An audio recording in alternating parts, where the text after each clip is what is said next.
Hi అండి, అందరికీ నమస్కారం. చాలా సింపుల్ గా, చాలా టేస్టీగా అండ్ హెల్దీగా అటుకులతో పోహ నా స్టైల్లో ఎలా చేస్తానో చూపిస్తాను. ఉదయం బ్రేక్ఫాస్ట్ కైనా, సాయంత్రం స్నాక్ కైనా ఇది పర్ఫెక్ట్ రెసిపీ. తక్కువ సమయంలో ఇంట్లో ఉన్న ఇంగ్రీడియంట్స్ తోనే చాలా రుచిగా అండ్ హెల్దీగా తయారు చేసుకోవచ్చు. మరి ఎలానో వీడియోలో చూద్దాం. ముందుగా స్టవ్ పైన పాన్ పెట్టుకొని ఒక హాఫ్ టేబుల్ స్పూన్ ఆయిల్ వేసుకున్నాను. ఆయిల్ వేడెక్కిన తర్వాత కట్ చేసిన పచ్చిమిర్చి, క్యాప్సికమ్, క్యారెట్ వేసుకొని కొద్దిసేపు ఫ్రై చేసుకోండి.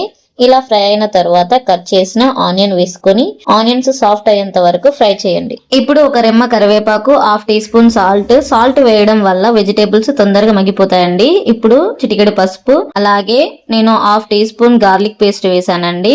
వాసన పోయేంత వరకు ఫ్రై చేసుకోండి. ఈ విధంగా ఫ్రై అయిన తర్వాత నేను ముందే ఉడికించి పెట్టుకున్న బఠానీ, శనగలు ఒక కప్పు వేసుకుంటున్నాను. వీటి వల్ల మంచి ప్రోటీన్ కూడా వస్తుంది మనకి. ఇప్పుడు కొత్తిమీర, పుదీనా వేసుకొని ఒకసారి బాగా కలుపుకున్న తర్వాత ఇలా వాష్ చేసి నానబెట్టుకున్న అటుకులు ఒక 1.5 కప్పు తీసుకుంటున్నాను.